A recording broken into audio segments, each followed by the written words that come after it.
கர்த்தருடைய பரிசுத்த நாமம் மயம்படுவதாக.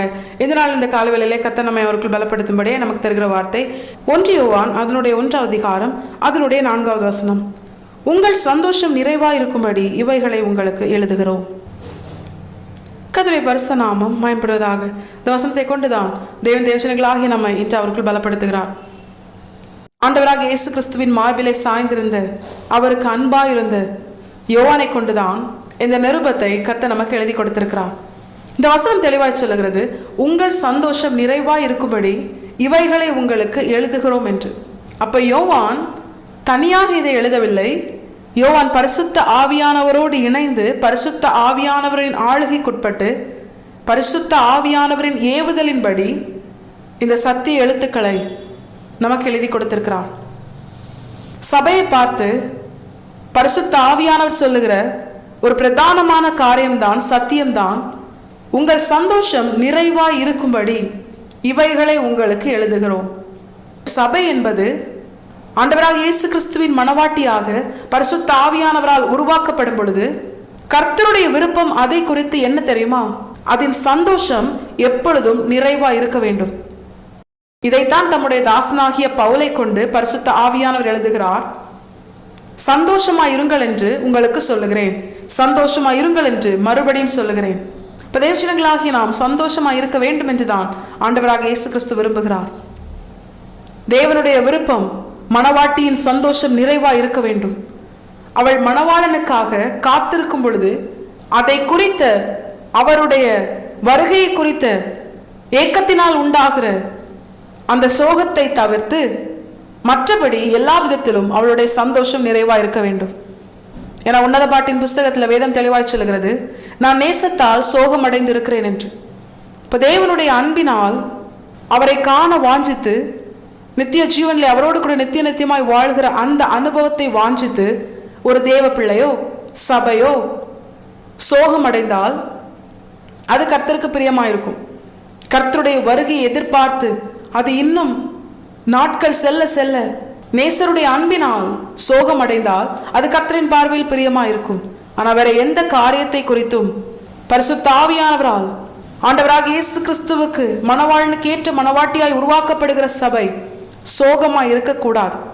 அது கர்த்தரின் பார்வையில் அவருக்கு பிரியமானது அல்ல. எதை குறித்தும் சோகமா இருக்கக்கூடாது. ஏன்னா நானும் நீங்களும் ஆராதிக்கிற தேவன் நம்முடைய எல்லா குறைவுகளையும் மகிமையிலே கிறிஸ்து இயேசுவுக்குள் அவர் நிறைவாக்கி விட்டார். ஆண்டவராக இயேசு கிறிஸ்து பரலோகத்தின் நிறைவாய் இருக்கிறார். பிதாவின் செல்ல பிள்ளையாய் இருக்கிறார். எல்லாவற்றையும் பிதா அவருக்கு கீழ்ப்படுத்தினார். அந்த இயேசு கிறிஸ்துவை, பரலோகத்தின் நிறைவாகிய இயேசு கிறிஸ்துவை பிதாவாகிய தேவன் நமக்கென அவர் தந்து விட்டார். அவரே தந்தவர் மற்ற எல்லாவற்றையும் அருளாது இருப்பது எப்படி என்று வேதம் தெளிவாய் சொல்கிறது. தேவஜனங்களாகிய நம்முடைய வாழ்க்கையில எந்த ஒரு காரியத்திற்காகவும் நாம் சோகமாய் இருக்கக்கூடாது, நம்ம வருத்தப்படக்கூடாது. அந்த சோகத்தினால் உண்டாகிற பாரத்தின் நிமித்தம் தேவன் நமக்கென நியமித்த ஓட்டத்துல நமக்கு ஒரு தளர்வு வரும். அந்த தளர்வு நம்மை முடக்கி போடும். தேவன் நமக்கென நியமித்த நித்திய ஜீவனை நோக்கின அந்த பாதையில முன்னேறி செல்ல விடாதபடிக்கு நமக்குள்ளே பாரத்தை ஏற்படுத்துகிற அந்த சோகம் அது நம்மை முடக்கி போடும். தேவஜனங்களாகிய நாம் இதை உணர்ந்தவர்களாய் கர்த்தர் இதை எவ்வளவு வேணும் விரும்பவில்லை என்பதை நாம் உணர்ந்து கர்த்தர் மேல் வைத்த அந்த நேசத்தினால் நாம் சோகம் அடைவதை தவிர்த்து வேற எந்த காரியத்திற்காகவும் நாம் சோகம் அடையக்கூடாது. ஏன்னா நம்முடைய ஆண்டவர் பரலோகத்தின் நிறைவாகிய ஆண்டவராக இயேசு கிறிஸ்து நம்மோடு கூட இருக்கிறார். அவர் நமக்கு எல்லாவற்றிற்கும் எல்லாவுமா இருக்கிறார். அவர் நம்முடைய தேவைகள் அனைத்தையும் அவர் நமக்கு தந்துவிட்டார். அவர் வந்து நம்மை அழைத்து செல்லும் வரைக்கும் நம்முடைய வாழ்க்கையில் என்னென்ன காரியங்கள் தேவையோ அவை எல்லாவற்றையும் உருவாக்கின பிற்பாடுதான், ஆயத்தப்படுத்தின பிற்பாடுதான் அவர் நம்மை இந்த உலகத்திலே அவர் உருவாக்கினார். உலக தோற்றத்திற்கு முன்பதாகவே நம்மை முன்குறித்தவர், அழைத்தவர், நம்மை பேர் சொல்லி அழைத்தவர். அவர் நிச்சயமாய் நம்மை கைவிட மாட்டார். இப்ப தேவஜனங்களாகிய நாம் இப்படிப்பட்ட ஒரு மேன்மையான அனுபவத்தை நம்முடைய வாழ்க்கையில பரலோகத்தின் நிறைவாகி ஆண்டவராக இயேசு கிறிஸ்துவை நாம் சுதந்திரித்திருக்கிறோம் என்பதை உணர்ந்து நாம் செயல்பட வேண்டுமேயானால் எப்பொழுதும் சந்தோஷமா இருக்கணும். சூழ்நிலை எப்படி மாறினாலும், யார் கைவிட்டாலும், நிலை எப்படி மாறினாலும் நம்மை அழைத்தவர் அவர் உண்மையுள்ளவராய் இருக்கிறார் என்பதை உணர்ந்து நாம் உண்மை இல்லாதவர்களாய் இருந்த போதிலும் அவர் நம்மேல் அன்பு வைத்தது நிமித்தம், அவர் நம்மை தெரிந்து கொண்டு மீட்டது நிமித்தம், அவர் நம்மேல் உண்மை உள்ளவராய் நம்முடைய எல்லாவற்றையும் அவர் பார்த்து கொண்டிருக்கிறார். நமக்காக யாவையும் செய்து முடிக்க அவர் செயல்பட்டு கொண்டிருக்கிறார் என்பதை உணர்ந்து தேவஜனங்களாகி நாம் எல்லா நிலையிலும் சந்தோஷமா இருக்கணும்.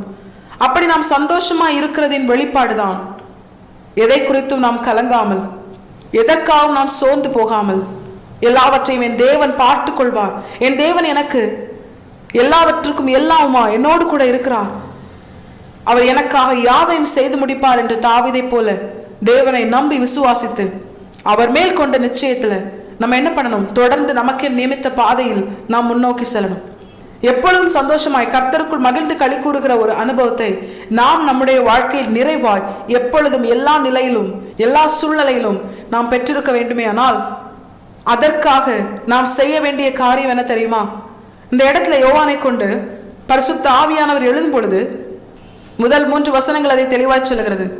மறுபடியும் ஆண்டவராகிய இயேசு கிறிஸ்துவை குறித்தும் அவருடைய சுவிசேஷத்தை பிரசங்கிப்பதை குறித்தும் அவரோடு கூட ஐக்கியமாக இருப்பதை குறித்தும் ஆண்டவருக்கு அன்பாய் இருந்த சீஷனாகிய யோவானை கொண்டு பரிசுத்த ஆவியானவர் தெளிவாய் எழுதுகிறார்.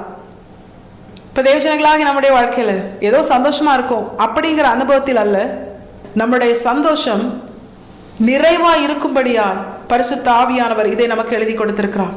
இதை சிம்பிளா புரியுற மாதிரி சொல்லணும்னா, எந்த ஒரு மனுஷனுடைய வாழ்க்கையில ஆண்டவராக இயேசு கிறிஸ்து இருக்கிறாரோ அந்த மனுஷனுடைய வாழ்க்கையில அவனுடைய சந்தோஷம் நிறைவா இருக்கும். அது அறக்குறையா இருக்காது. ஏதோ சந்தோஷம் அப்படின்னு இருக்காது, இல்ல சந்தோஷமா இருக்கும் அப்படின்னு இருக்காது. அந்த மனுஷனுடைய வாழ்க்கையில அவனுடைய சந்தோஷம் எல்லா நிலையிலும் எல்லா சூழ்நிலையிலும் அவனுடைய சந்தோஷம் நிறைவா இருக்கும். ஏன்னா அவனுக்குள் இருக்கிறவர் நிறைவானவர். நிறைவானது வரும் பொழுது குறைவானது ஒளிந்து போகும் என்று வேதம் சொல்கிறது.